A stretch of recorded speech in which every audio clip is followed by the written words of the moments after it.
आपने प्रश्न किया, घर के मंदिर में देवी और देवता दोनों रहते हैं। हमारे घर के मंदिर में, प्रत्येक घर के मंदिर में देवी भी रहती है, देवता भी रहते हैं। हमें घर में नित्य प्रति कौन सी बाती का दिया लगाना चाहिए, लंबी या गोल? कृपया निवेदन है, इस प्रश्न का उत्तर जरूर। सबके घर में देवी भी होती है, देवता भी होता है। अब बत्ती कौन सी लगाना है, कौन सी बाती? एक होती है लंबी बाती। बोलो बोलो, सही है कि गलत है? प्रश्न अच्छा है ना?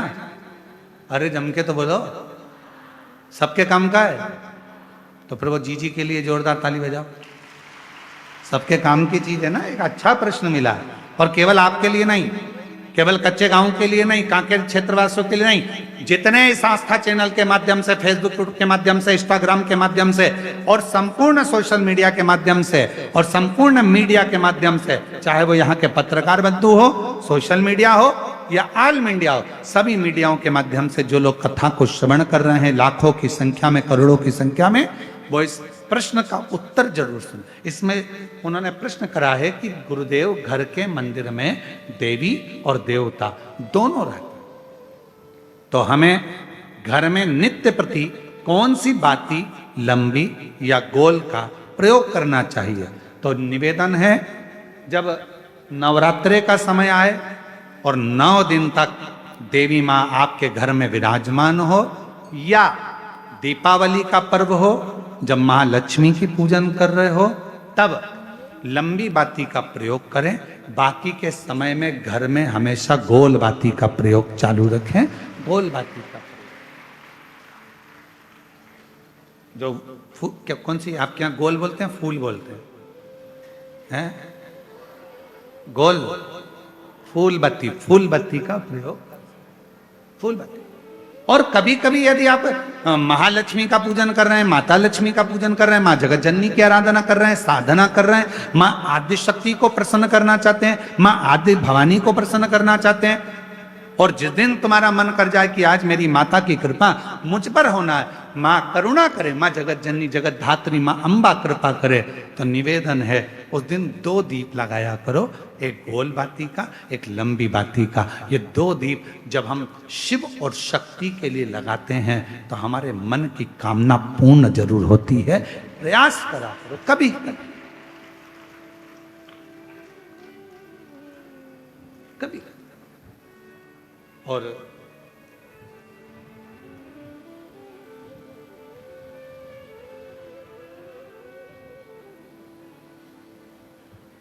एक प्रश्न और इन्होंने लिखा है, गुरुदेव हम जानना चाहते हैं कि हम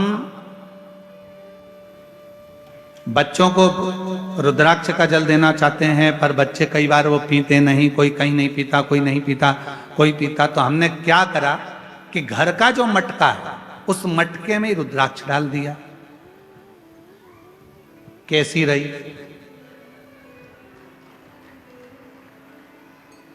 अब इसका उत्तर तो तुम दे दो, कैसी रही? अरे अच्छा तो बोलो, बोलो जम के, कैसी रही? अच्छी रही। तो मेरी जीजी, प्रेरणा जीजी और जीजा जी, आप दोनों को प्रणाम, नमन। जीजी को भाई की ओर से, जीजा को साले की ओर से प्रणाम। अब प्रश्न ये है कि गुरुदेव हमारे वो मटके में हमने रुद्राक्ष डाल दिया। अब कभी कभी मटके का जल हम शिव जी को तो चढ़ाते हैं, पर कभी कभी हम मटके का जल तुलसी जी को भी चढ़ाते हैं, तो चढ़ा सकते हैं कि नहीं चढ़ा सकते? तो हम निवेदन करेंगे, मना किसने करा? उसको लेके आओ। क्योंकि लोगों ने भेद करा कि लोग भेद करते हैं कि हम तुलसी की माला पहनते हैं तो क्या रुद्राक्ष की माला नहीं पहन सकते? क्या हम रुद्राक्ष की माला पहनते हैं तो क्या हम तुलसी की माला नहीं पहन सकते? कहाँ लिखा? शिव महापुराण की कथा कहती है, रुद्राक्ष की माला पहनने वाला तुलसी की माला को साथ में अगर धारण करता है तो उस पर श्री हरि और हर दोनों ही कृपा करते हैं। यह शिव तत्व। आइए पधारो। अच्छे प्रश्न के लिए जोरदार ताली आपके लिए। साधु।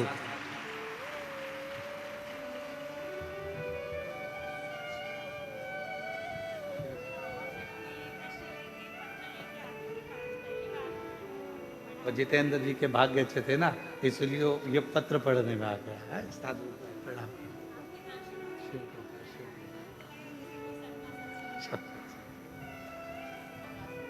शिव कथा। वो जी बोल रही हैं, कई कथा के पंडाल में गई, पर मेरा पत्र अभी तक व्यासपीठ तक पढ़ने में नहीं आया। जितेंद्र जी का, जायसवाल परिवार का कोई भाग्य था, हमारा पत्र पढ़ने में आ गया, तो ये तो सौभाग्य का विषय। साधु था यार। और शंभो शरण पड़ी मांगू घड़ी रे घड़ी, दुख काटो दया करीने दर्शन आपो। एक विश्वास, आपका भरोसा कितना है महाराज। तो शास्त्र कह रहा है, शिव महापुराण की कथा कर रही है, सुबह का प्रार्थना। महाराज सुबह की प्रार्थना और शाम की जम के बोलो, दोनों बहुत। सुबह उठो, बाबा को प्रार्थना करो, बन सके अपने घर के नजदीक में अगर शंकर जी का कोई शिवालय है, एक लोटा जल अपने घर से लेकर जाओ, बाबा को चढ़ाओ, उस जल को आचमन करो अपने शरीर पर आनंद के। एक लोटे जल की कितनी प्रबलता है, एक लोटे जल की कितनी महत्वता है। कोई जो अपने पद पर, उच्च प्रतिष्ठा में अगर बैठे हो, तो उनसे भी पूछना कि एक लोटा जल क्या क्या कमाल कर देता है। एक लोटा। यहाँ बालोद से नगर पालिका अध्यक्ष प्रतिभा जी पधारी हैं। मैं साधुता देता हूँ, कभी मौका लगे तो इनसे पूछना कि एक लोटा जल, इन्होंने सोचा भी नहीं था कि हम नगर पालिका अध्यक्ष बन जाएंगे क्या। पर जब रायपुर कथा चल रही थी और वहाँ मिलने आई थी, तो हमने एक ही बात कहा था, जी शिव जी पर जल चढ़ाते रहना, एक दिन मेरे भोले बाबा हाथ पकड़कर कहाँ कहाँ ले जाकर छोड़ेगा, ये उसके ऊपर निर्भर। साधु था। एक लोटा जल सारी समस्या का, ये शिव कृपा। यहां एक साहू परिवार बैठा है बालोद का, जिन्होंने बालोद में कथा करवाई थी। महाराज जब ये कथा बालोद में लेकर आई थे, तो जब हम इनके घर पहुंचे थे रुकने के लिए, तब इनके आंख में अश्रु था और कह रहे थे, गुरुजी इतनी बड़ी व्यवस्था है, कैसे होगी। हमने कहा कथा तुम नहीं करा रहे, कथा करवाने वाला तो मेरा डमरू वाला है, मेरा शिव है। आप और हम तो केवल निमित्त है, केवल निमित्त। और ये शिव की कृपा हुई थी कि बालोद में कथा बहुत सुंदर तरीके से हुई, इसके लिए आपको साधुता है। ये शिव है। जैसे हमने जितेंद्र जी के लिए कहा ना कि जायसवाल परिवार का कोई पूर्व का पुण्य होगा, इनके माता पिता का, इनके परिवार का, इनकी जो धर्म पत्नी है श्रीमती राजकुमारी जी, आपके मायके का, और कहीं श्री जितेंद्र जी आपके दादा परदादा, आपके माता पिता का कोई पुण्य प्रबल हुआ होगा, तो ये कथा पहुंच। और जितने यहाँ कथा सुनने बैठे हो, आपके भी कहीं पूर्व के 71 पीढ़ी का कोई पुण्य होगा।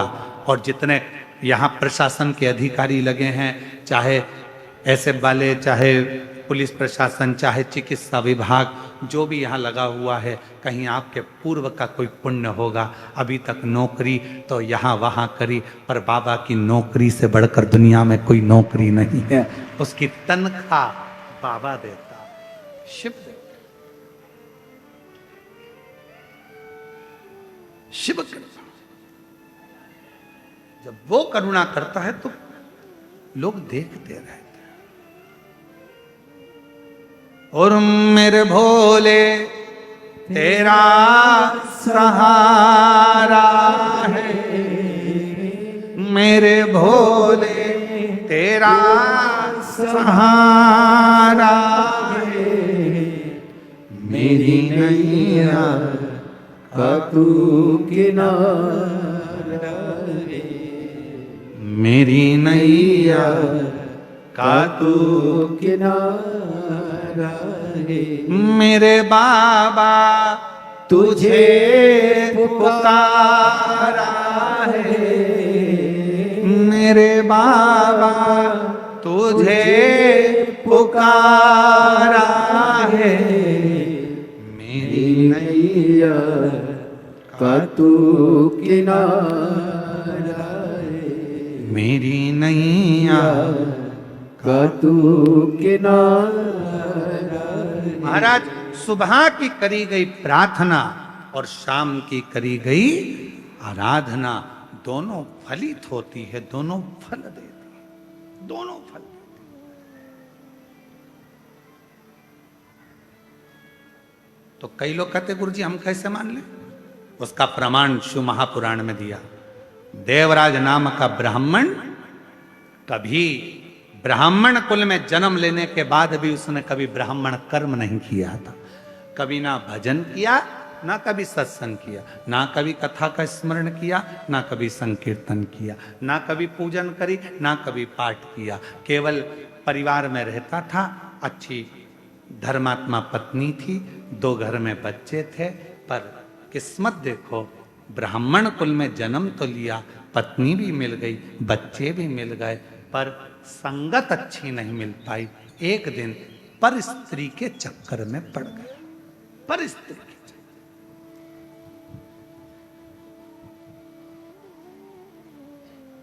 एक दिन पर स्त्री के चक्कर में पड़ गया।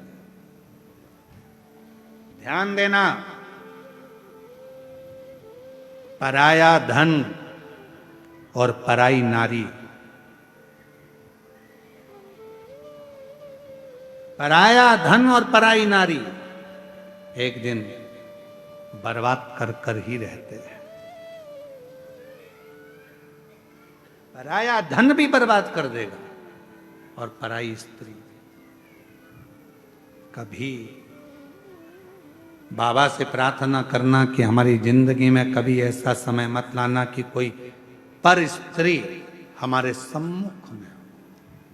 हमारे जीवन में ऐसा समय मत लाकर रख देना कि पराया धन हमारे सम्मुख नहीं। बाबा भगवान भोलेनाथ जी से कहना कि ऐसी कृपा करना मेरे शंकर, ऐसी करुणा करना मेरे भोले बाबा, अगर मुझे देना तो मेरी किस्मत का देना, जो मेरे ललाट पर लिखा हो ऐसे भाग्य का देना, जो सतमार्ग में लगे, अच्छी जगह लगे, अच्छे कर्म में लगे। ऐसा धन मत दे देना जो ले जाए, न डॉक्टर में लगाओ, न इसमें लगाओ, न उसमें लगाओ, गलत गलत जगह पर धन लगता रहे। कहीं कोर्ट में लग रहा, कचहरी में लग रहा, थाने में लग रहा, कहीं हॉस्पिटल में लग रहा। ऐसा धन, ये धन नहीं चाहिए, ऐसा धन नहीं चाहिए। कोर्ट में लग रहा है, कचहरी में लग रहा है, थाने में लग रहा है, हॉस्पिटल में लग रहा है, पड़े हुए हैं, इलाज पे इलाज चल रहा है, कहीं ये धन वहां यहां ना जाने कहां कहां। ना ना ना बाबा, अगर तू देना तो ऐसा धन देना कि वो कहीं लगे। तो जैसे आज जायसवाल परिवार शिव महापुराण की कथा करवा रहा है, ऐसा धन देना कि हमारे भी जीवन में एक कथा हो, ऐसी देना। तू मना नहीं, पर सत्कर्म कर, अच्छा दे। प्रार्थना, कई लोग कहते हैं क्या सुबह की प्रार्थना और शाम की आराधना क्या जीवन बदल देती है? बदलती है, जरूर बदलती है।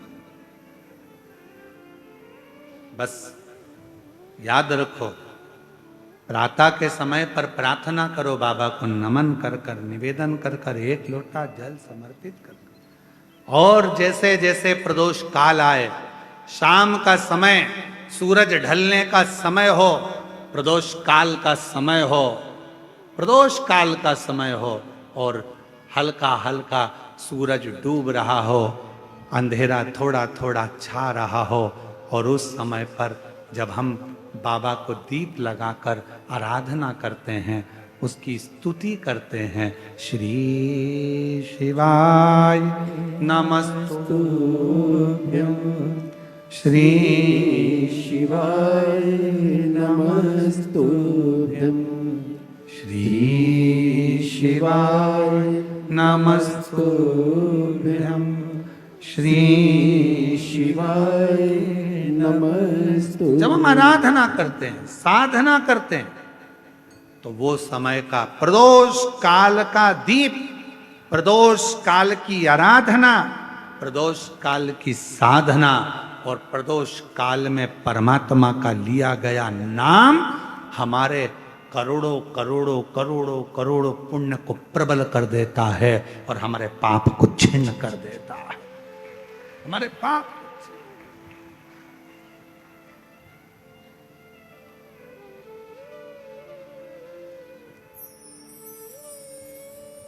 मार्गशीर्ष मास, ये 2 तारीख तक कथा चलेगी और उसी के बाद में मार्गशीर्ष मास भी विराम पर आ जाएगा। पर ये कथा 2 बजे से 5 बजे तक आपको मिल रही है, कहीं ना कहीं आपकी पुण्याई है। 5 बजे धीरे धीरे धीरे धीरे धीरे धीरे 5 बजे के बाद थोड़ा थोड़ा अंधेरा होना प्रारंभ होता है और दोनों का मिलन होता है। और उस समय पर आप शिव महापुराण में बैठकर जब बाबा से आराधना कर रहे होंगे तो जरा विचार करिएगा कि इस मार्गशीर्ष मास में कितना कितना पुण्य तुम्हारी जिंदगी में प्राप्त हो रहा, कितना। ये कथा 1 बजे से 4 बजे नहीं, 2 बजे से 5 बजे तक। उधर से थोड़ा थोड़ा सूर्य अपनी तपन कम कर रहा होगा और इधर तुम्हारी आराधना चल रही है।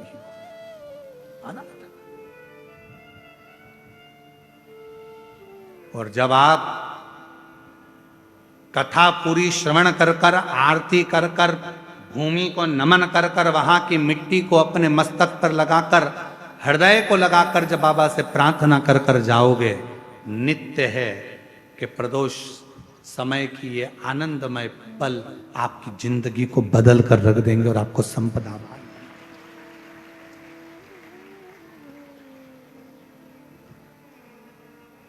और भोला सब दुख काटो, बोलो बोलो सब बोलो, ओ भोला सब दुख काटो। बाबा मेरी जिंदगी के जितने दुख हैं, जितनी तकलीफ है, जितना कष्ट है, वो सब काट दीजिए। मेरे जीवन की जो तकलीफें हैं वो मिटा दीजिए। मेरे जीवन के जो दुख हैं उनको समाप्त कर दीजिए।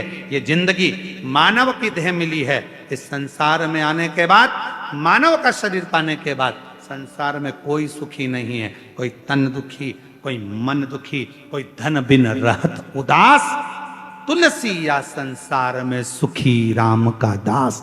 इस संसार में एक सुखी है जो परमात्मा का भजन कर रहा हो। बाकी के तो कोई तन से तकलीफ में, कोई मन से, कोई धन से। ये कष्ट तो चलते ही रहते, ये तकलीफें तो चलेंगी, ये कष्ट तो चलेगा।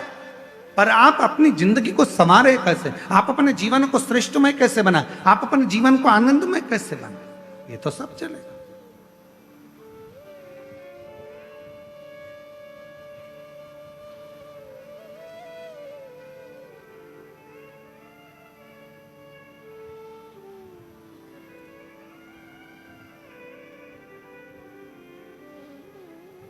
महाराज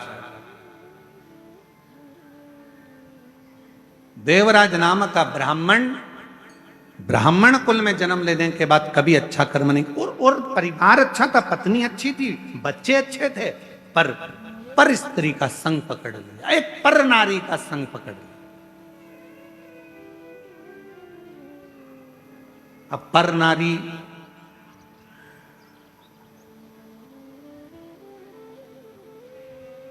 तुम्हारी सुंदरता पर आसक्त नहीं हुई,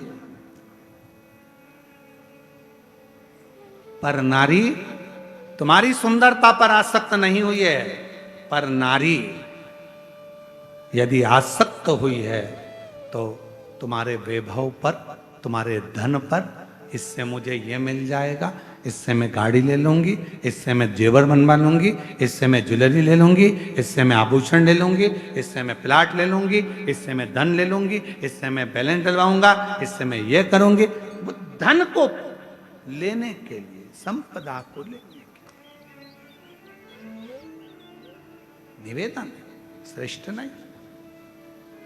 और देवराज के साथ में हुआ वही। अच्छी जिंदगी जी रहा था देवराज, पत्नी अच्छी थी, परिवार अच्छा था, बच्चे अच्छे थे, कुल अच्छा था, सब कुछ अच्छा था, पर एक स्त्री ने बर्बाद कर दिया, चोरी करना सिखा दिया, गलत संगति में उसको मदिरा पान करना सिखा दिया, मांसाहार करना सिखा दिया, और आखिरी में वेश्यावृत्ति में तो लगी गया था। एक दिन उस पर स्त्री ने कह दिया देवराज से कि रानी के गले में जो रानी हार पड़ा हुआ है वो हार मुझे चाहिए, तू ला कर देना, तब अपना चेहरा दिखाना। तू ला कर देना तो अपना चेहरा दिखा। उस स्त्री के जाल में, उस स्त्री के जाल के अंदर देवराज ब्राह्मण ऐसा फंस चुका था कि गया, वो देवराज ऐसा फंसा बैठा था कि रानी के महल में जाकर वो हार को चुराने के लिए गया। हार को महाराज, मेरी जीजियों, मेरे जीजाओं, मेरी बेटियों, बेटाओं, मेरी माताओं, मेरे भाई, याद रखना,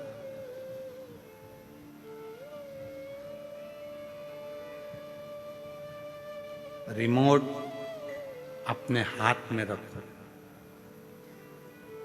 टीवी का रिमोट दूसरे के हाथ में होगा तो वो चैनल चेंज करता रहेगा। टीवी तुम देख रहे हो तो रिमोट भी, बोलो जम के, अपने हाथ में रखो, नहीं तो वो जो देखना होगा वो देखेगा। बच्चों के हाथ में रिमोट आ गया तो कार्टून लगाएंगे, फिर किसी के हाथ में रिमोट आ गया तो वो न्यूज चैनल लगा देगा, और आपके हाथ में रिमोट आ गया तो आप शिव महापुराण की कथा ढूंढ कर लगा दोगे जिससे मेरे परिवार का और घर का उद्धार होता है। रिमोट अपने हाथ में रखो। और आजकल तो लोग मकान भी बनाते हैं। आप लोगों के घर में भी, जिन जिन के घर में नया मकान बना होगा, नया कमरा बन रहा होगा, नया मकान बन रहा होगा, वो बड़ी समझदारी से मकान बनाते हैं। साहब फर्नीचर वाला पूछता है, क्यों साहब पलंग कहाँ बनाना है? तो कहा पलंग ऐसी जगह बनाना जहां पर सारे स्विच बोर्ड, लाइट का फंक्शन पूरा वहीं पर लगा हुआ हो। बोलो सही है कि गलत है? आज के जमाने में लोग पलंग के बिल्कुल पास में लाइट का बोर्ड लगवाते हैं, पंखा यहीं से बंद हो जाए, लाइट यहीं से बंद हो जाए, टीवी यहीं से बंद हो जाए, यहीं से चालू यहीं से बंद, एसी यहीं से चालू यहीं से बंद, बिल्कुल पास, नजदीक। क्यों? पलंग के पास में अगर लाइट का बोर्ड होगा तो टीवी बंद चालू तुम कर सकते हो, लाइट बंद चालू तुम कर सकते हो। उसी तरह याद रखना, जैसे पलंग के पास बोर्ड होना जरूरी है तो मोबाइल भी पड़े पड़े चार्ज पे लगा दोगे, उठा लोगे, बंद कर दोगे। उसी तरह अपने हृदय के पास में देव अधिदेव महादेव का होना जरूरी है, तो वो सुख दुख को देख, सुख दुख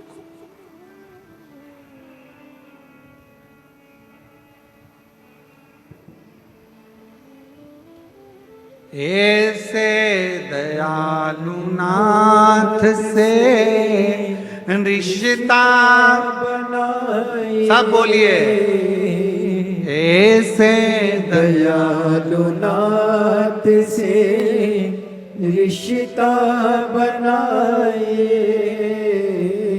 मिलता रहेगा आपको जो कुछ भी चाहिए मिलता रहेगा आपको, जो कुछ भी चाहिए। और ऐसा करिश्मा होगा जो हुआ कभी नहीं। शिव पुराण कह रही है, भगवान शंकर का ये पवित्र जो 24,000 श्लोक का है, करोड़ों करोड़ों शब्द इस शिव महापुराण के अंतर्गत है। ये शिव महापुराण की कथा वर्णन कर रही है कि समय अपनी गति से चले और आपको अपनी गति से चलना। एक देवराज नामक का ब्राह्मण ब्राह्मण के घर में जन्म लेने के बाद भी ब्राह्मण कर्म नहीं कर पाया, श्रेष्ठ कर्म नहीं कर पाया। जरूरी नहीं है कि आपके पास में बहुत सारा धन होगा तो आप दान कर सकोगे, आपके पास में बहुत सारी संपदा होगी तो आप दान कर सकोगे, आपका शरीर स्वस्थ होगा तो आप भजन कर सकोगे।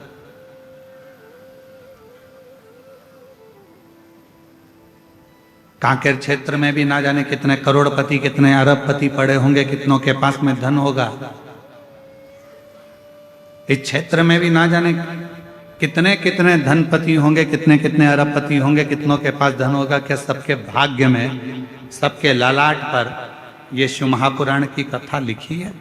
जितेंद्र जी, हम आपको बहुत बहुत साधुवाद देते हैं कि भगवान ने आपके भाग्य में आपकी धर्म पत्नी को भी, हम धर्म पत्नी को भी आपको धन्यवाद देते हैं, श्रीमती राजकुमारी जी को भी, कि कहीं आपके मायके का पुण्य होगा और जितेंद्र जी आपके माता पिता और उनके माता पिता का कोई पुण्य होगा जो 71 पीढ़ी को तारने के लिए ये शिव महापुराण की कथा आपके भाग्य में, आपके ललाट पर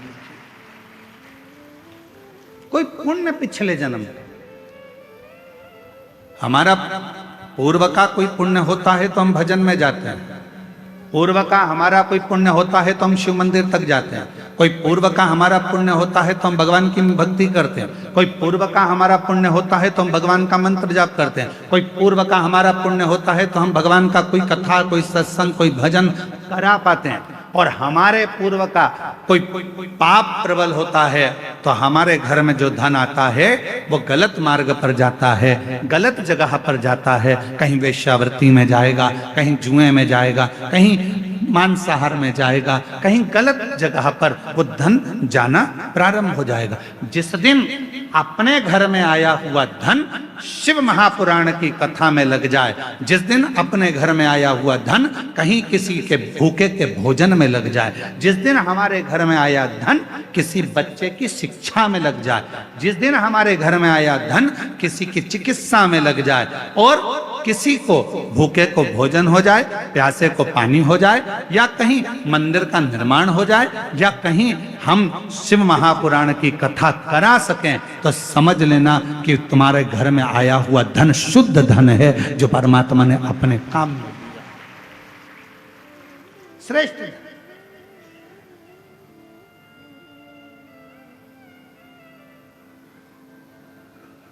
तुम्हारे घर के बाहर फूल लग रहे होंगे, तुम्हारे घर के बाहर बगीचे में गमले में पुष्प लग रहे होंगे। भगवान को कौन सा पुष्प तोड़ कर देते हो? जो फूल खिला हुआ होता है, जिस फूल में सुंदरता होती है, जो फूल बड़ा खिला हुआ होगा उस फूल को आप तोड़ोगे, भगवान को दे दोगे। जो फूल मुरझाया हुआ है, जिस फूल अच्छा नहीं है, उस फूल को तोड़ा नहीं जाएगा, उस फूल को आप किसी को दोगे नहीं। जो पुष्प अच्छा है उस पुष्प को तोड़कर आप परमात्मा को दे दो। जो पुष्प अच्छा है आप उसे तोड़कर भगवान को देने का प्रयास करोगे। उसी तरह ये जीवन है, उसी तरह जीवन। परमात्मा ने कहीं कृपा कर कर, भगवान ने कहीं दया कर कर, भगवान ने कहीं करुणा कर कर, यदि अच्छा दिया है, अच्छा ले रहा है, परमात्मा उसको स्वीकार कर रहा है, तो भगवान को धन्यवाद देना कि आज हमारे धन की पहचान हो गई कि भगवान तूने हमें अच्छा धन दिया तो हमारे बच्चे हमारे कहने पर चल रहे। तूने अच्छा धन दिया तो हमारे बच्चे हमारे कहने पर चल रहे हैं, तूने अच्छा धन दिया तो हम शिव पुराण की कथा करवा सकते हैं, तूने अच्छा धन दिया तो हम कथा के पंडाल में बैठकर शिव महापुराण की कथा का लाभ ले रहे हैं। ये तूने कृपा करी है तो हम बैठे हैं। अगर तू कृपा नहीं करता तो हम कथा के पंडाल में भी बैठकर कथा नहीं सुन सकते, हम कथा श्रवण नहीं कर सकते। यदि हम बैठे हैं कथा के पंडाल में और कथा का रसतत्व ग्रहण कर रहे हैं, कथा श्रवण कर रहे हैं, तो ये तेरी ही उदारता है, ये तेरी ही कृपा, तेरी ही करुणा। कितने कथा के पंडाल में आप लोग बैठे हो और बाबा की इस पवित्र कथा को श्रवण करने के लिए आप लोग आए हो, कथा सुनने के लिए आए हो। 5 रुपए, 10 रुपए, 25 रुपए किसी के पेट्रोल में खर्च हुए होंगे, किसी के गाड़ी में खर्च हुए होंगे, किसी के कहीं ना कहीं खर्च हुए होंगे, तब जाकर कथा के पंडाल में आप पहुंचे और कथा श्रवण कर रहे हो। तो बाबा कृपा करा, हाथ पकड़ा तो कथा के पंडाल में बुलाया। तो जितने भी शिव भक्त इस पवित्र कथा के पंडाल में बैठकर कथा श्रवण कर रहे हैं, समझ लेना आपका पूर्व का कोई भगवान से संबंध होगा, तो भगवान ने हाथ पकड़कर आपको यहां बुला दिया। ये उसकी उदारता,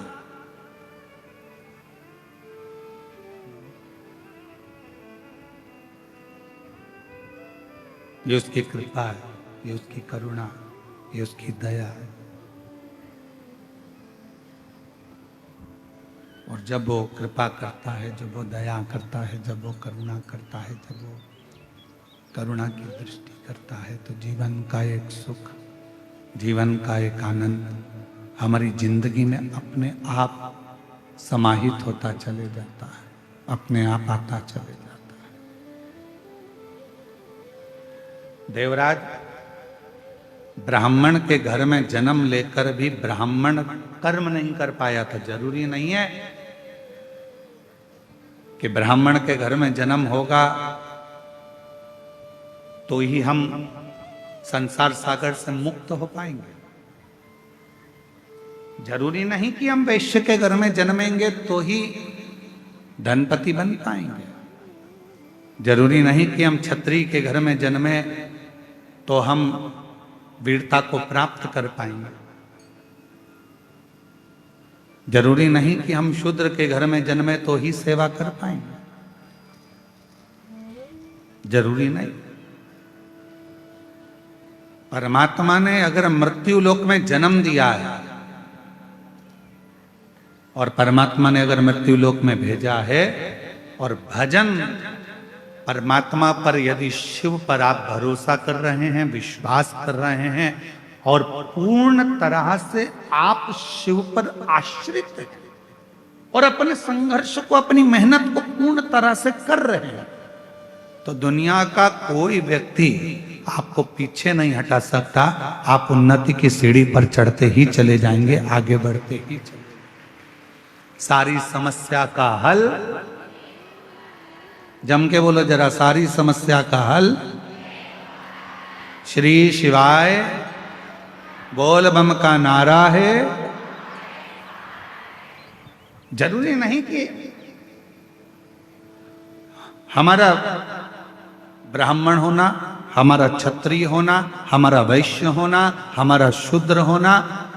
शिव महापुराण की कथा कहती है सबसे ज्यादा जरूरी है आपका परमात्मा के प्रति समर्पण होना।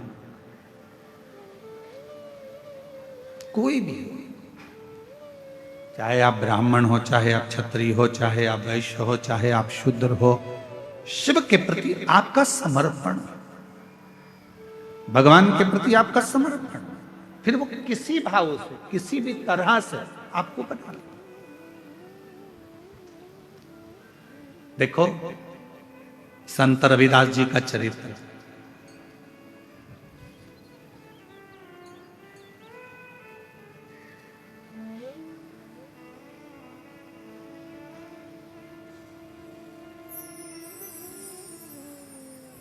संत रविदास जी के चरित्र को देखिएगा।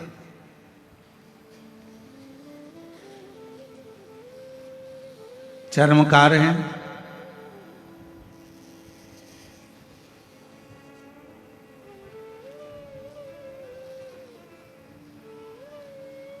मीराबाई के गुरु हैं। कितनी श्रद्धा, कितना विश्वास संत श्री रविदास जी के हृदय में था।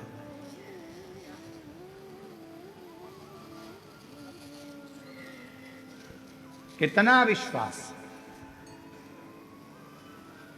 कितनी श्रद्धा, कितना भरोसा संत रविदास जी के मन में था।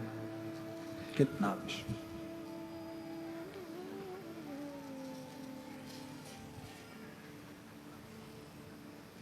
मीराबाई ने आकर हाथ जोड़कर कहा संत रविदास जी से, महाराज जी, गुरुदेव,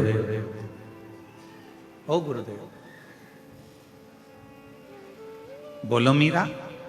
गुरुदेव, सारे बड़े बड़े संतों का आश्रम गंगा जी के तट पर बना हुआ है, मेरा भी मन कर रहा है आपका एक बढ़िया आश्रम, आपकी बढ़िया कुटिया, बहुत सुंदर सी आपकी एक कुटिया मैं गंगा जी के घाट पर बनवा दूं।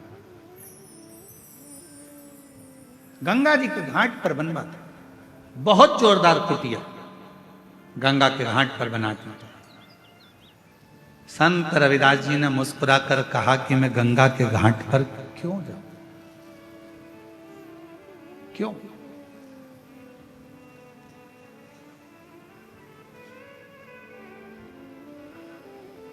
मैं गंगा के घाट पर क्यों जाऊं?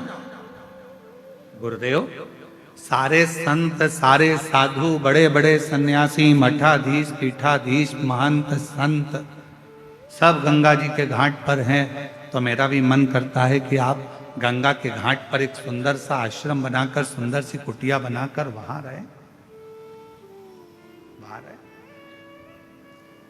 मैं गंगा के घाट पर क्यों जाऊं?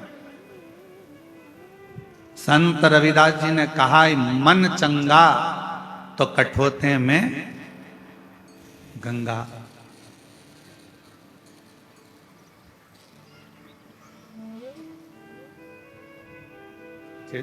इस पार्किंग हो रही है, थोड़ा चिड़चिड़ चिड़चिड़, थोड़ा इधर आके सुनो। यहां पर मन चंगा तो कठोते में गंगा।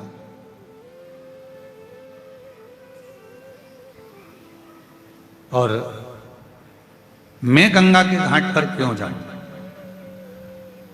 जिस दिन मेरा विश्वास पक्का होगा, जिस दिन मेरा विश्वास पक्का होगा, उस दिन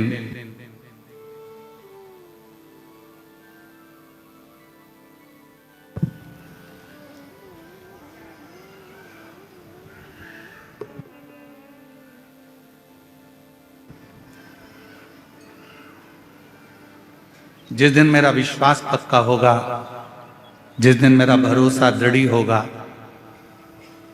उस दिन निश्चित है कि मुझे मां गंगा के घाट पर जाने की जरूरत नहीं पड़ेगी। गंगा मैया मेरे आश्रम तक, मेरे घर तक जरूर आए। जितेंद्र जी, आपके वचन का आज स्मरण आ गया। जो हम यहां से निकले होंगे कथा कर कर, तो आपके मन में भाव आया था कि एक दिन गुरु जी हमारे भी इस गांव में, छोटा सा हमारा कच्चे गांव में बाबा आएंगे, और एक दिन हमारे घर भी बाबा जरूर आएंगे। आपका वो संत रविदास जी वाला चरित्र आज स्मरण में आ गया कि एक ना एक दिन गंगा मैया मेरे घर तक जरूर पहुंचेगी, या निश्चय।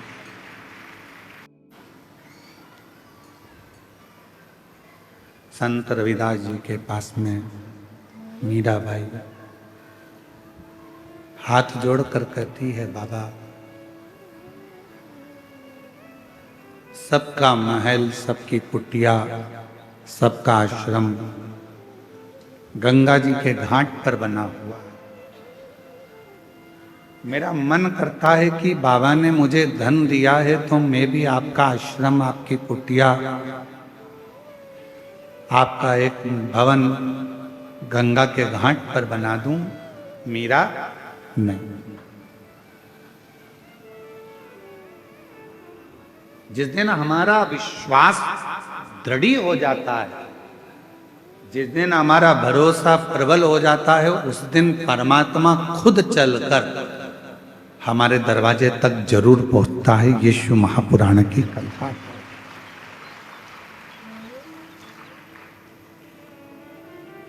भरोसा ही दृढ़ नहीं हो तो परमात्मा कैसे आएगा?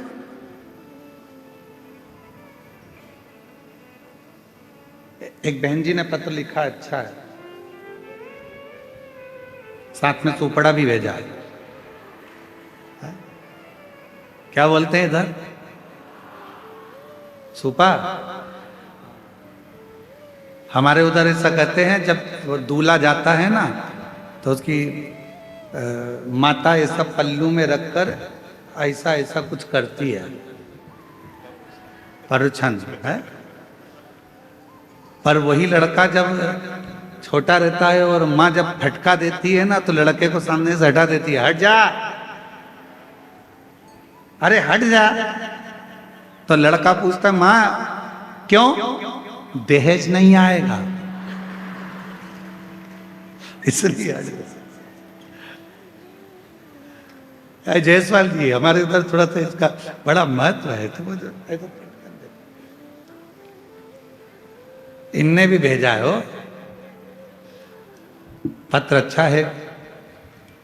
मेरा नाम कामनी सिन्हा है, पति का नाम श्री जितेंद्र सिन्हा है, ठेल काबोर्ड जिला कांकेर की निवासी हैं। कहीं बैठी हो? आप ही हैं? लिया दोनों बच्चों को, लिया। गुरुजी सादर प्रणाम। मेरा नाम कामनी सिन्हा, पति श्री जितेंद्र सिन्हा, ग्राम ठेल काबोर्ड जिला कांकेर छत्तीसगढ़ से आई हैं। गुरुदेव, मेरी 2 बेटियां थी। पहली बेटी 13 साल की, दूसरी बेटी 10 साल की। लड़का नहीं था। लोग ताना देते थे, खूब अपशब्द कहते थे। जो मर्जी आती थी वो लोग उठाकर बोल देते थे कि लड़का नहीं है, इतना धन क्या छाती पर बांध कर ले जाएंगे, बेटा नहीं है, ऐसा लोग बोला करते थे गुरुदेव। पर उसके बाद डॉक्टर ने भी मुझे संतान के लिए मना कर दिया था। तब किसी ने आपकी कथा के बारे में बताया। मेरी माँ बोली, शिवपुराण की कथा आती है, 2022 से आपकी कथा सुनना प्रारंभ करी और गुरुदेव पुत्र की कामना करी। एक बार पशुपतिनाथ का व्रत किया, पूरा किया, कोई फर्क नहीं आया। फिर दूसरी बार सफेद आंकड़े की जड़ और पशुपतिनाथ का व्रत फिर वापिस किया। गुरुदेव 2024 में कुरुद छत्तीसगढ़ में आपकी कथा हो रही थी। किसी ने कहा कि पंडाल में बैठकर जो मांगा जाता है वो मिलता जरूर है। तभी मैंने विचार करा कि कुरुद में कथा हो रही है, मैं भी कथा के पंडाल में जाऊंगी, वहां की मिट्टी को अपने पेट पर लगाऊंगी, भले बाबा देगा, जरूर देगा, ये विश्वास है। और गुरुदेव मैं 2024 कुरुद में छत्तीसगढ़ की कथा में पहुंच गई। पंडाल में बैठकर मैंने कथा श्रवण करी, वहां की मिट्टी को अपने उदर पर लगा लेती। वहां से वापिस आई, बाबा की ऐसी कृपा हुई गुरुदेव, 3 महीने बाद मेरा गर्भ ठहरा और बाबा की कृपा से 30 अप्रैल 2025 में मेरे घर में बाबा ने जुड़वा संतान को जन्म दिया। आज मेरी बेटे की माँ हो गई। मैं बाबा को धन्यवाद देने के लिए आया। एक बात आप लोगों से कहना चाहता हूं, इसी सुपड़े के चक्कर, थोड़ा ध्यान दें। बेटी और बेटा, इन दोनों को कभी अलग मत मानो। बेटा एक कुल को तारता है और मेरी बेटियां 2 कुल को पार लगा देती हैं। मेरी बेटी पर ना जाने क्या रीति है। आप खुद भी बेटी हो, पर विवाह होने के बाद में आपके भी मन में बेटे की चाह जाग जाती।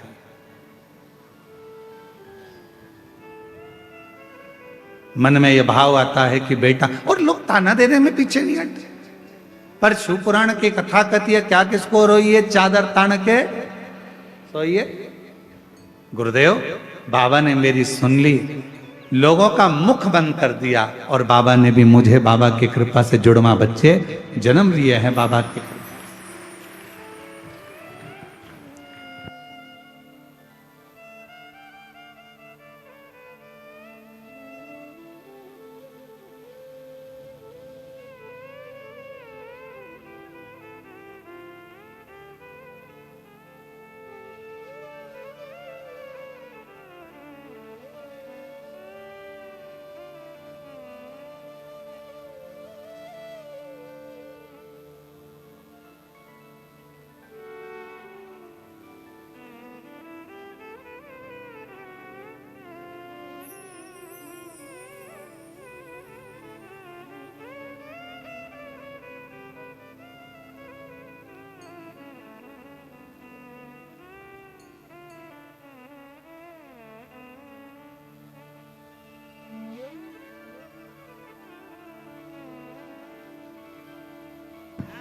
और तेरी कृपा का भरोसा कब इस पर हो जाए, जरा सी हम पर कर दो, जरा सी हम पर कर दो। तेरी कृपा का क्या है भरोसा, कब किस पर हो जाए, जरा सी हम पर कर दो, जरा सी हम पर कर दो। जिस पर भी हो गई तेरी कृपा करुणा, वो भव पार हुआ, भव पार हुआ। पापी हो चाहे जितना, उसका भी बाबा उद्धार हुआ, उद्धार हुआ। गिद्ध अजामिल गणिका जैसे तेरे मन को भाए, जरा सी हम पर कर दो, जरा सी हम पर कर दो। ये उसकी कृपा है, उसकी करुणा के बिना, उसकी कृपा के बिना, उसकी दया के बिना संसार में कुछ नहीं हो सकता, कुछ भी नहीं। आप कृपा करिए। क्या करूंगा मैं गंगा के घाट पर जाकर? अगर विश्वास है, भरोसा निश्चित है, दृढ़ता है, तो निश्चित है कि एक दिन गंगा भी हमारे दरवाजे पर, हमारे घाट पर जरूर आएगी। हुआ। मीराबाई आई, बाबा आपका आश्रम, आपकी कुटिया गंगा जी के घाट पर बना। ना, मुझे गंगा के घाट पर नहीं जाना। आहूं में असर होगा, घर बैठे बुलाएंगे। मार्गशीर्ष मास में, ये पवित्र महीने में, जिस महीने में भगवान शंकर का शिवलिंग प्रकट हुआ है, ऐसे पवित्र महीने में यदि आपके गांव में, आपके नगर में, आपके क्षेत्र में, आपके आसपास में यदि शिव पुराण की कथा सुनने के लिए मिल जाए और आप उस पंडाल में बैठकर यदि कथा श्रवण कर लें, तो समझ लेना कि कहीं हमारी झोली खुशियों से बाबा को भरना होगा। इसलिए बाबा हमको ये मार्गशीर्ष मास में बुलाया। इस मार्गशीर्ष मास में बाबा यदि कथा सुनने के लिए आपको पंडाल में बुला रहा है, आपके नजदीक में यदि कथा हो रही है और आप शिव महापुराण की कथा में जाकर बैठे हो, समझ लेना कि बाबा आपकी झोली में कुछ देना चाह रहा हो, कुछ दे रहा हो। वरना बुलाता ही नहीं। उसकी कृपा हुई है, उसकी करुणा हुई है, उसकी दया हुई है, उसने बुलाया है। चलो रुको मीरा, तुम कहती हो कि मुझे गंगा के घाट जाना चाहिए। मुझे गंगा के घाट जाने की जरूरत नहीं है मीरा। हाथ जोड़े संत रविदास जी ने। एक चमड़ा धोने का बर्तन रखा था, कट्ठा था, चमड़ा धोने, एक पात्र रखा था जिसमें चमड़ा गल रहा था। जूता बनाने से पहले, पादुका बनाने से पहले चमड़े को गलाना पड़ता है, तो उसमें चमड़ा गल रहा था। हाथ जोड़े संत रविदास जी ने, गंगा मैया बहुत प्यास लग रही है, मां जल दीजिए। उस पात्र में से एक हाथ निकल कर आया जिसमें हीरे की चूड़ियां पहनी हुई थी, हाथ में मुद्रिकाएं थी और एक लोटा जल उस हाथ में रखा था। और आवाज आई गंगा मैया की, संत रविदास जी लो ये गंगा जल पी लीजिए। उस पात्र में से निकल कर आया जिस पात्र में चमड़ा गल रहा।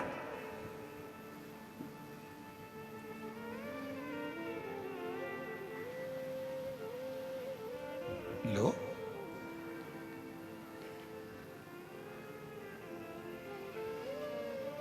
ये जल लो, संत रविदास जी ने हाथ में पात्र का जल लिया, मीराबाई को दिया, ले मीरा, तू कहती थी कि मुझे गंगा के घाट जाना है, अगर सच्ची भक्ति हो, विश्वास हो और भगवान शंकर पर भरोसा हो तो गंगा के घाट नहीं, गंगा को घाट छोड़कर अपने घर तक आना ही पड़ेगा।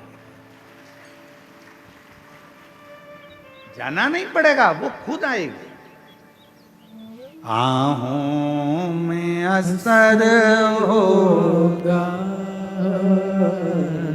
घर बैठे बुला लेंगे, तुम रूठे रहो भोले, हम तुम्हें मना लेंगे।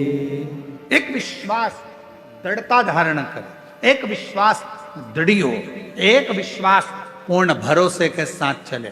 आप जितने कथा के पंडाल में आए हो, पीछे तक जहां तक आप लोग बैठे हुए हो, शिव महापुराण की कथा यदि आप इस कच्चे गांव के अंतर्गत बैठकर श्रवण कर रहे हो और यदि तुम्हारा भरोसा पक्का है, तुमने सोच लिया मैं शिव पुराण के पंडाल में आई हूं, वहां की मिट्टी मेरे शरीर से लगी है, वहां मैंने बैठकर कथा श्रवण करी है। 7 दिन की कथा 26 तारीख से 26 नवंबर से प्रारंभ हुई है, 2 दिसंबर तक चल रही है। इस कथा को मैंने श्रवण करा है, 2 बजे से 5 बजे तक इस कथा को मैंने सुना है।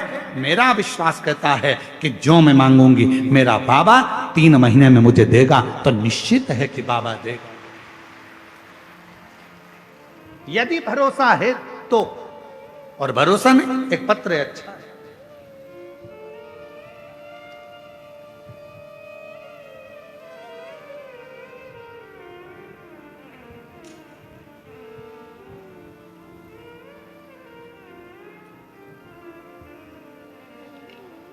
गुरुदेव, मैं ग्राम कच्चे में चल रही इस कथा को, जायसवाल परिवार को मैं धन्यवाद देता हूं, जिन्होंने हमको ये शिव महापुराण की कथा सुनने का सौभाग्य दिया। मेरा नाम आशीष गांवरे है, पिता नेम सिंह गांवरे है। कहीं बैठे हो तो हाथ हिला सकते हैं। भानु प्रतापपुर डोंगरी पारा का निवासी हूं। कहीं बैठे हैं? अच्छा, आप ही हैं, आ जाइए, आ जाओ, एक बेलपत्र ले जाना, आ जाइए। मैं भानु प्रतापपुर डोंगरी पारा का निवासी हूं गुरुदेव। 1 लोटा जल एवं पशुपतिनाथ व्रत का वर्णन करूं, मेरी मां के कहने पर मैं अपना प्रथम पशुपति व्रत किया। क्यों? क्योंकि मेरी कोई नौकरी नहीं थी, मैं सर्विस नहीं करता था, मेरी कोई नौकरी नहीं थी, मेरा विश्वास भी नहीं था कि मेरी कहीं नौकरी लगेगी। मेरी मां ने कहा कि तू एक बार पशुपति व्रत कर। मैंने एक बार पशुपति व्रत किया, जिसमें बाबा की कृपा से मेरी प्राइवेट कंपनी में नौकरी मिली। पर गुरुदेव, मेरी मां तो कहती थी कि जो मांगो वो बाबा देता है। तो मैंने मेरी मां से कहा कि मैं तो सरकारी नौकरी मांग रहा था और बाबा ने तो मुझे प्राइवेट नौकरी दी।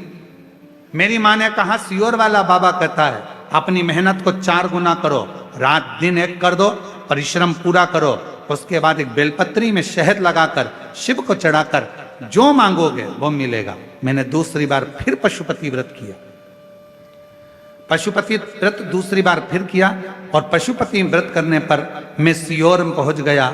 सीहोर में बाबा की कावड़ के बारे में सुना था कि सीहोर में जो कुबेरेश्वर धाम की कावड़ भराती है, अगर जो व्यक्ति कावड़ भरता है बाबा उसको 3 महीने में फल जरूर देता है। तो मैं भी कावड़ यात्रा में सीहोर पहुंच गया और वहां की कावड़ में सम्मिलित हुआ, पशुपतिनाथ का व्रत पूर्ण किया और बाबा की ऐसी कृपा हुई कि 3 माह पूरा हुआ और बाबा की कृपा से NMDC में बाबा की कृपा से मेरी सरकारी नौकरी लग गई। मैं बाबा को यहाँ प्रणाम करने के लिए आया, मैं बाबा को यहाँ नमन करने के लिए आया। एक शिव कृपा किसको कहते हैं? शंकर की करुणा किसको? शंकर की दया किसको? इसलिए हमने देवघर की कथा में एक बात कही थी, ऐसे दयालु से रिश्ता बनाए, ऐसे दयालु नाथ से रिश्ता बनाए, मिलता रहेगा आपको जो कुछ भी चाहिए, मिलता रहेगा आपको आंसू पोछो जो और अच्छे कुछ खुश होकर। भी चाहिए। ऐसा करिश्मा होगा जो हुआ कभी नहीं,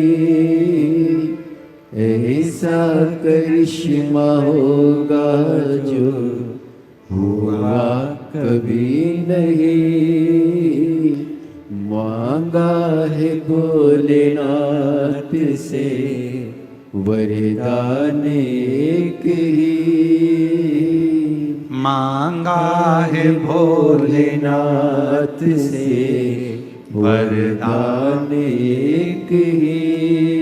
तेरी कृपा बनी रहे जब तक है जिंदगी, तेरी कृपा बनी रहे, बोलो बोलो बोलो, जब तक है जिंदगी।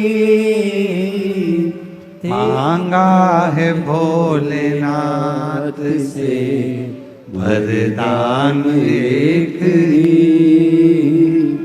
मांगा है भोलेनाथ से वरदान एक ही।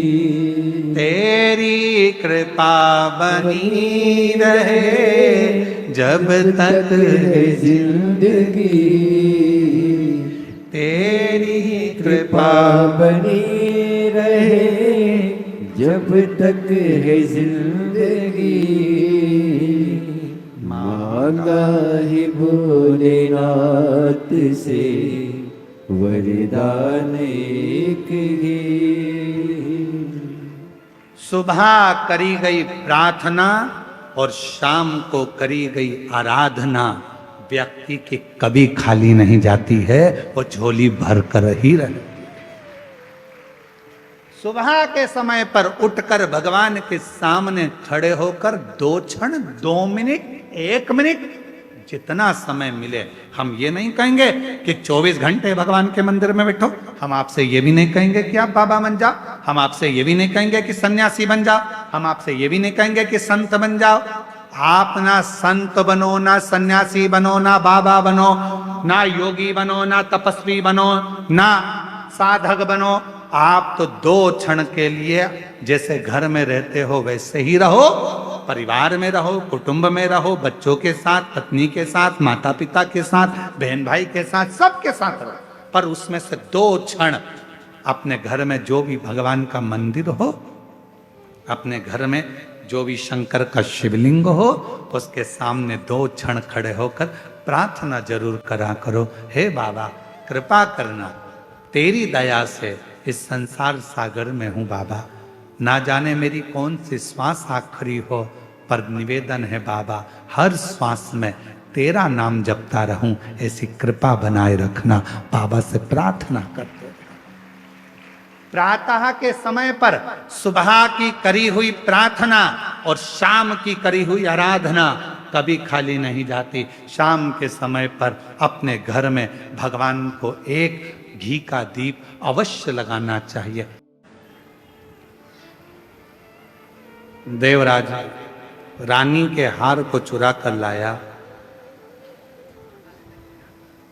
शरीर में ताप पड़ने लगा,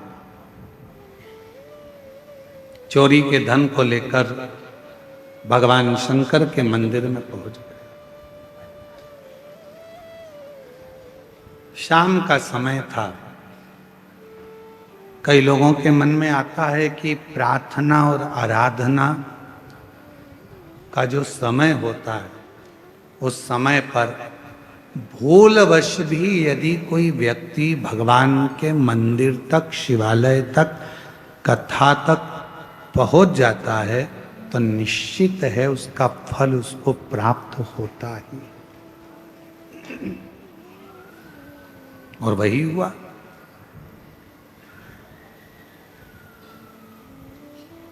पहुंच गए।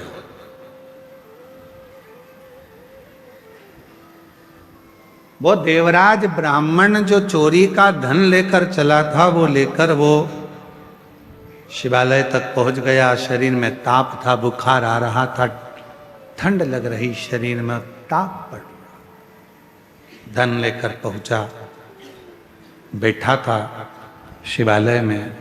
वहां एक कोई बुजुर्ग ब्राह्मण शिव जी की पवित्र कथा का वाचन कर रहा था।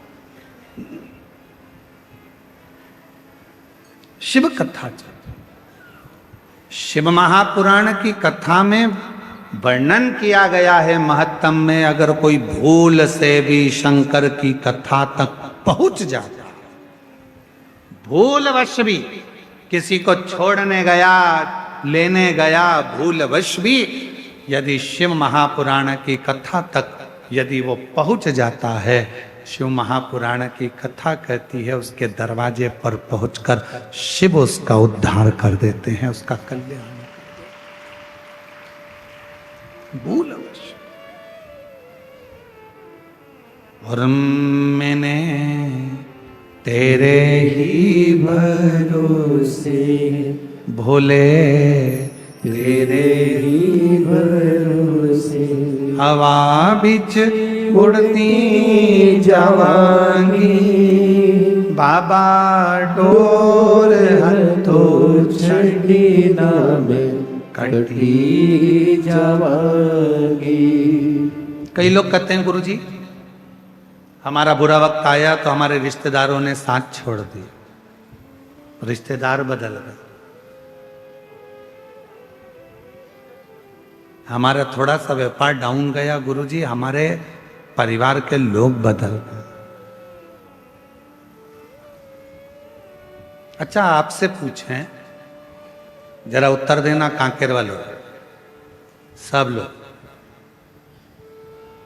बुरा वक्त आया तो रिश्तेदार बदल गए, बोलो बदले कि नहीं बदले? बुरा वक्त आया तो अपने बदल गए, बदले कि नहीं बदले? जब रिश्तेदार बदल गए, घर के लोग बदल गए, तो थोड़ा समय का इंतजार करो, बुरा वक्त भी जरूर बदलेगा, ये निश्चित है। बुरे वक्त में जब रिश्तेदार बदल जाते हैं, बुरे वक्त में जब अपने बदल जाते हैं, बुरे वक्त में जब सगे बदल जाते हैं, तो थोड़ा सा इंतजार करना, शिव जी को एक लोटा जल चढ़ाते रहना, बुरा वक्त भी एक दिन जरूर बदल कर ही रहेगा, ये निश्चित होगा। अभी लोग ताना देते हैं, गाली देते हैं, तेरा पति ऐसा, तेरी पत्नी ऐसी, तेरे रिश्ते ऐसे, तेरे नाते ऐसे, बताओ तेरे पति ने यह कर दिया, तेरी पत्नी ने यह कर दिया, तेरे बेटे ने यह कर दिया, तेरे बेटी ने यह कर दिया, तेरे रिश्तेदार ने, लोग ताने देते हैं, रिश्तेदार भी ताने देते हैं, कुटुंब भी ताने देते हैं। एक समय ऐसा आएगा सब बुरे होंगे तो भी तेरे आगे भी लोग हाथ जोड़कर खड़े होंगे, जब शंकर करुणा करेंगे, जब शिव करुणा, जब शिव दया। और तेरी कृपा का क्या है भरोसा, कब किस पर हो जाए जरा हम पर कर दो। होता है, समय बदलता है, ऐसा समय बदलता है कि लोगों के समझ में नहीं आता कि इस समय का हो क्या रहा, हो क्या, ये बदल कैसे कैसे बदल?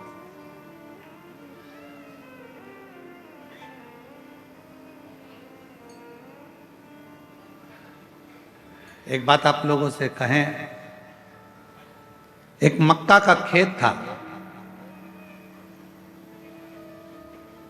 मक्का लग रही थी,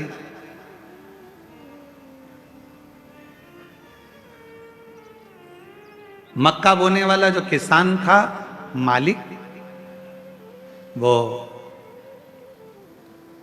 ध्यान रखता था पूरी फसल का, कभी कभी बंदर आ जाते थे तो उनको भगा देता।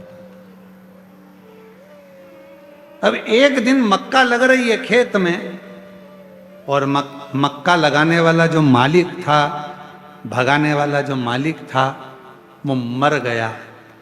सारे बंदरों को मालूम पड़ गया कि वो मालिक मर गया। बंदर सारे खुश हो गए, मालिक मर गया, खूब मक्का खाओ, खूब खेत मचाओ, खूब खेत बर्बाद करो। उसी में एक चतुर बंदर बैठा था, उसने कहा अब मचा कर और खाकर करोगे क्या? आज तो मचा लोगे, खा लोगे, पर उस खेत को बोने वाला, फसल लगाने वाला ही, फसल लगाने वाला ही जब मर गया तो आने वाले साल में न मक्का लगेगी न खेत बुआएगा, तो फिर मक्का कहां से खाओ? कहां से? बुरा सोचने वाले सोचते रहते, अच्छा हो गया इसके साथ ऐसा हो गया, अच्छा हुआ इसके साथ ऐसा हो गया। अरे शिव महापुराण की कथा कहती है, जब हमारा कोई सनातनी, हमारा कोई सनातन धर्म को धारण करने वाला, हमारे सनातन को कोई आगे बढ़ाने वाला जब सनातन को आगे बढ़ा रहा हो तो सबको एकजुट होकर खड़े होना चाहिए, जिससे हमारा सनातन धर्म मजबूत हो सके, सनातन धर्म मजबूत हो सके। महाराज कौन सा है?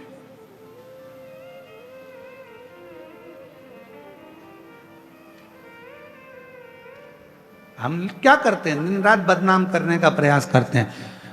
जरा सा अपने मन का काम नहीं हुआ तो हमने बदनाम करना प्रारंभ कर दिया, हमारे दिल की बात पूरी नहीं हुई तो हमने बदनाम करना प्रारंभ कर दिया। ना ना, शिव कथा कहती है ना, शिव तत्व को जानिए, शंकर को पहचानिए। देवराज आराधना के समय पर शिव पुराण के शब्द उसके कानों में पड़ गए और देवराज बेलपत्र के वृक्ष के नीचे प्राणों को त्याग दिया। स्वयं देवाधिदेव महादेव उसको नंदी पर लेकर गए और भगवान शंकर उसे नंदी पर बिठा कर लेकर जाते हैं और बड़े भाव से, आनंद से नंदी पर बिठाकर मेरे शंकर भगवान उसको कैलाश धाम तक लेकर जाए। आगे चरित्र आया है सुंदर। एक बिंदुक नाम का ब्राह्मण और उसकी धर्म पत्नी का नाम चंचुला था। महाराज शंभु शरण पड़ी मांगो घड़ी रे घड़ी, दुख काटो दया करी ने दर्शन आपो। शंभु शरण पड़ी मांगो घड़ी रे घड़ी, दुख काटो दया करी दर्शन आपो। एक बिंदुक नाम का ब्राह्मण जिसकी धर्म पत्नी का नाम चंचुला है, और बिंदुक भी गलत मार्ग में पड़ गया था, और गलत मार्ग में पड़ने के कारण बस बिंदुक के भी प्राण चले गए थे। प्रेत योनि में बिंदुक पड़ गया था, और जब प्रेत योनि में बिंदुक पड़ा, चंचुला देवी ने बड़े प्रेम से काशी की यात्रा करी। और चंचुला जब काशी की यात्रा करने के लिए चली, और काशी में भ्रमण करते करते चंचुला देवी के कानों में शंकर भगवान की अविरल कथा श्रवण करने का उसको सौभाग्य मिल गया। 2 क्षण की कथा का रसतत्व चंचुला के कानों में पड़ गया। गंगा का स्नान कर कर आ रही थी, प्राण छूट गए, और प्राण छूटने के बाद भगवान शंकर की परम आनंदमय धाम कैलाश की भूमि पर पहुंच गई, और वहां मां जगतजननी अम्बा पार्वती, जगतजननी दुर्गा भवानी मां पार्वती की सहेली सखी बन गई। मौन रहती थी, चुप रहती थी। पूछा मां पार्वती जी ने, मां जगतजननी पार्वती जी ने पूछ लिया, क्या बात है चंचुला, तुम मौन रहती है, शांत रहती है, चुप रहती है, क्या हुआ? चंचुला देवी ने उसी पल कहा, मेरा पति प्रेत योनि में पड़ा है, उसकी मुक्ति नहीं होती। इतनी सी बात। तो शिव महापुराण की कथा का रसतत्व ग्रहण कर। तब तुमरुका जी से जाकर प्रार्थना करी और भगवान तुमरुका जी ने बड़े भाव से, तुमरुका जी ने बड़े आनंद के साथ शिव महापुराण की कथा कहना चाहिए। पर शंकर की कथा तो कह दूं, यजमान कौन बने? तब कहा, देव अधिदेव महादेव और मां पार्वती, आद्य शक्ति मां दुर्गा, जगत जननी जगदम्बा यजमान पद ग्रहण करती हैं और तुमरुका जी कथा को कहते हैं। ऐसे भगवान शंकर, पार्वती जी ईसर गोरा बनकर पधार रहे हैं। जोरदार ताली बजाकर स्वागत करिए। भगवान